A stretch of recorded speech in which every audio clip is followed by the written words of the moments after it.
Assalamualaikum warahmatullahi wabarakatuh. Pada pertemuan ke-8 ini Pak Samsul akan menyampaikan yaitu kisi-kisi yang berkaitan dengan UTS yang insya Allah akan dimulai tanggal 23 November ini. Tentu agar nanti lebih memudahkan ya kita sebagai evaluasi pada hari mata kuliah Kewirausahaan 2 ini, agar nanti untuk memberikan kemudahan di dalam pelaksanaan di UTS. Nah, yang pertama akan saya sampaikan kisi-kisi ya, beberapa hal yang berkaitan dengan UTS. Pada dasarnya setiap manusia itu punya potensi untuk bisa berwirausaha. Jadi tempo hari sudah sampaikan bahwa setiap manusia itu mempunyai potensi untuk bisa menjadi seorang wiraswasta ya. Namun masih belum bisa mengidentifikasi. Jadi nanti tolong bagaimana menurut pendapat HIT tentang setiap orang punya potensi namun belum bisa mengidentifikasi. Coba nanti referensi dari HIT yang dalam bukunya tahun 2001 nanti coba dipelajari tentang apa pendapat HIT tentang potensi tersebut. Ada hal juga yang perlu saya sampaikan, bahwasanya ada hal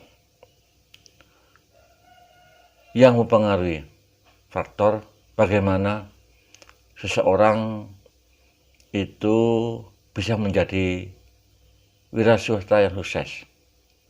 Nah, memang banyak ya buku-buku referensi ya, beberapa karangan Surya, karangan Hamsa Uno dan sebagainya itu mempunyai pendapat-pendapat yang hampir sama ya. Jadi nanti kamu tolong disampaikan beberapa hal yang bisa mempengaruhi orang menjadi pengusaha sukses. Contohnya, dia punya tekad yang kuat, ya, bekerja keras, kreatif, dan tentu dia punya koneksi, relasi, pelayanan dengan baik. Nah, di antaranya itu. Nah, hal-hal semacam itu memang adalah yang harus dipunyai seorang yang mempunyai bagaimana dia berupaya menjadi seorang pengusaha atau wiraswasta yang sukses. Kemudian ada lagi di antara adalah kebutuhan manusia. Kebutuhan manusia ini adalah kita sebagai seorang wirausaha memberikan kepadanya. Nah, nanti ada kebutuhan hierarki ya, kebutuhan menurut pendapat Abraham Maslow yang mana ada 5. Kebutuhan manusia ini tidak bisa dibalik ya, seperti piramida. Jadi enggak, dari kebutuhan itu harus berurutan manusia itu. Kalau terjadi tidak berurutan maka berakibat fatal. Oleh karena itu dalam soal itu, saudara adik-adik sekalian harus menyampaikan berurutan seperti piramida. Ya, contoh paling mendasar ada kebutuhan fisik ya. Ada 5 kebutuhan menurut Abraham Maslow. Itu tidak bisa dibalik-balik.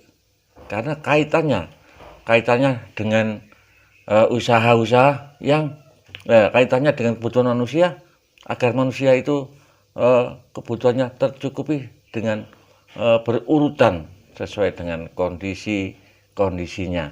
Jadi seperti kebutuhan fisik, kebutuhan manusia ini tidak bisa ditunda.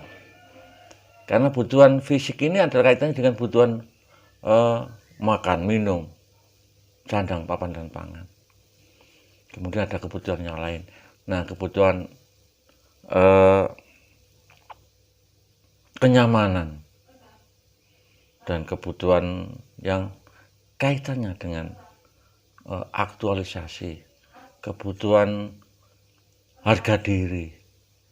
Nah, semua ini adalah kebutuhan yang disampaikan menurut Abraham Maslow. Tetapi ini tidak bisa dibolak-balik. Karena secara teoritis kebutuhan manusia itu adalah seperti piramida.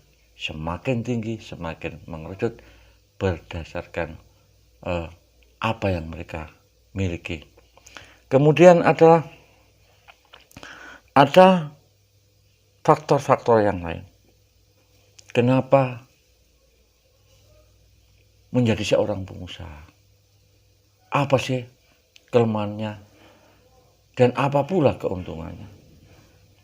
Ketika kita menjadi seorang pengusaha, jelas kita akan bisa mencapai tujuan yang bisa tercapai. Ada peluang atau kesempatan bahwa kita bisa mencapai tujuan itu, dan kita juga bisa mengembangkan potensi diri kita secara maksimal. Kalau kita punya potensi, maka potensi itu bisa kita maksimalkan dalam diri kita, dalam kreatif kita, untuk bisa menguji diri kita sampai di mana kemampuan kita. Kemudian yang jelas peluang untuk menjadi seorang yang kaya, orang yang sukses, menjadi bos, ini bisa terjadi. Itulah keuntungan menjadi seorang pengusaha atau wira swasta. Dia punya kesempatan menjadi bos, dia punya kesempatan untuk mengembangkan potensi dirinya.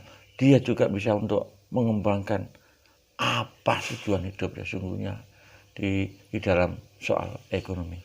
Kemudian pasti kita punya keuntungan. Kita bekerja, tidak mungkin kita bisa sukses kalau tidak bisa bekerja keras. Kalau kita hanya enak-enak aja, tidak keras, tidak memaksimalkan kemampuan kita. Kita perlu kerja keras dan tidak mengenal waktu. Dalam skala tertentu, seorang pengusaha itu tidak kenal waktu. Dia akan kerja panjang. Di mana kita selalu berpikir untuk inovasi, selalu berpikir untuk berkembang agar perusahaan itu bisa sukses. Nah, itu termasuk bagian dari kelemahan, tidak bisa santai dalam skala tertentu. Tetapi ketika itu sudah sukses, maka kita tinggal merekrut seorang ahli yang punya keahlian-keahlian itu yang kita pergunakan, sehingga kita hanya tinggal pengawasan secara universal, secara kolektif. Nah, yang jelas pasti punya tanggung jawab yang besar. Karena pengusaha itu tanggung jawabnya itu baik kepada kreditor, ya, kita sebagai debitor, kita juga sebagai penyedia kebutuhan manusia, dan kita juga punya karyawan besar. Secara otomatis kita akan punya tanggung jawab besar. Setiap pendapatan besar pasti tanggung jawabnya juga besar. Kemudian kepada lingkungan juga demikian. Pasti kita pengusaha di lingkungan, kita harus bisa memprotek. Ya, kita harus memberikan pelayanan sosial kepada lingkungan. Yang jelas, ketika usaha kita di tempat lingkungan yang sangat tidak mungkin, maka kita harus punya usaha yang ramah dengan lingkungan. Dan pengusaha yang punya ramah dengan lingkungan itu masih bisa ditoleransi, dan ini masih tidak seberapa dampaknya. Tetapi kalau berkaitan dengan limbah, maka kita harus menjauh, dan lokasi ini sangat penting. Di dalam usaha, lokasi ini juga mempengaruhi, karena lokasi ini menentukan adanya dengan hubungan dengan masyarakat. Beda dengan usaha yang jasa, ini yang saya maksud sampaikan ada lingkungan kaitan dengan produk-produk. Kemudian yang perlu juga saya sampaikan tentang analisa. Kemarin sudah saya tugas tentang analisa. Beberapa hal yang harus kita perhatikan. Analisa tidak hanya SWOT saja, banyak analisa teritori yang lain. Tetapi yang paling lazim atau yang paling sering digunakan oleh beberapa kalangan perusahaan, pengusaha adalah SWOT. Ini juga penting. Ketika kita mau usaha, pasti kita harus tahu apa kelemahan pada diri kita, apa kelemahan pada produk kita, apa keuntungan, kekuatan pada barang kita yang kita jual. Nah, apa juga ancaman. Jadi setiap kita mau memutuskan segala sesuatu alternatif usaha, maka menganalisa ini sangat penting.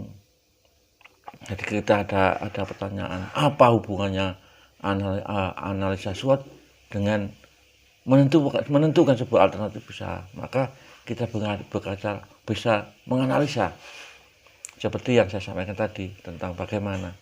Jadi pasar kita di mana, kita nanti menjual di mana, siapa segmen pasar kita yang mau membeli barang kita. Itu juga harus kita perhatikan di dalam kita kaitannya dengan SWOT. Jadi hal-hal tersebut yang dapat saya sampaikan, dan mudah-mudahan pertemuan ke-8 ini bisa memberikan manfaat kepada adik sekalian, dan mudah-mudahan juga nanti di UTS tidak ada kesulitan apapun. Terima kasih atas perhatiannya. Saya akhiri. Wassalamualaikum warahmatullahi wabarakatuh.